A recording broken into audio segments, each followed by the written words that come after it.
400 মাইলের একটি ফানেলের খোঁজ পাওয়া গেল। মনে করা হচ্ছে এক শক্তি পৃথিবীর সমস্ত কিছুকে সেখানে টেনে নিতে চাইছে। ভয় পেয়েছেন বিজ্ঞানীরাও। পৃথিবীর একেবারে কেন্দ্রস্থলে একটি শক্তি রয়েছে। এটি পৃথিবীর সকল কিছুকে নিজের দিকে আকর্ষণ করছে। এই কাজটি অতি ধীরে হলেও তা ক্রমাগত চলছে। এই কাজকে সহায়তা করছে একটি বিরাট আকারের টানেল বা সুড়ঙ্গ। এখান থেকে ধীরে ধীরে পৃথিবীর উপরের বিভিন্ন বস্তুকে সে ধীরে ধীরে নিচের দিকে টেনে নিচ্ছে। বিজ্ঞানীরা মনে করছেন একটি টেকটনিক প্লেট এই এলাকা দিয়ে ধীরে ধীরে সরছে, ফলে এখান থেকে সেই বাইরের সমস্ত কিছুকে নিজের দিকে টেনে নিতে চাইছে।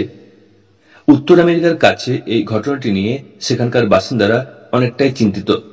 তবে কতদিনে এই কাজ শেষ হবে তা নিয়ে নিশ্চিত কিছু বলা যায়নি। তবে যে সুড়ঙ্গটি আবিষ্কার করা হয়েছে সেটিকে দেখলে বোঝা যাবে প্রতিদিন সে নিজের দিকে সমস্ত কিছুকে যেন টেনে নিতে চাইছে। সেই কাজ সে করছে ধীর গতিতে। সেখানে এলেই এক অদ্ভুত টান অনুভব করা গেছে। মিশিগান থেকে শুরু করে আলাবামা এই এলাকায় দেখা গিয়েছে এই 400 মাইলের সুড়ঙ্গটি। এখানে এলেই সমস্ত কিছু নিচের দিকে চলে যাচ্ছে, যেন কেউ সকলকে নিচের দিকে টেনে নিয়ে চলেছে। এটি ঠিক যেন একটি গভীর গর্তের মতো। এখানে এলেই যেন গভীর টান লক্ষ্য করা যাচ্ছে। কাছে গেলেই সেই টান বাড়ছে। আশেপাশের সমস্ত মাটিও ধীরে ধীরে সেখানে প্রবেশ করছে। ধীরে ধীরে বাড়বে এই সুড়ঙ্গের এলাকা। বিজ্ঞানীরা মনে করছেন এই জায়গাটি দ্রুত সকলকে নিজের দিকে টেনে নেবে। ফলে গোটা এলাকাটি ভেঙে গিয়ে এক অন্য ধরনের পরিস্থিতি তৈরি করবে। মনে করা হচ্ছে সুড়ঙ্গের গভীরে কোনো বড় প্লেট নিজের জায়গা পরিবর্তন করছে।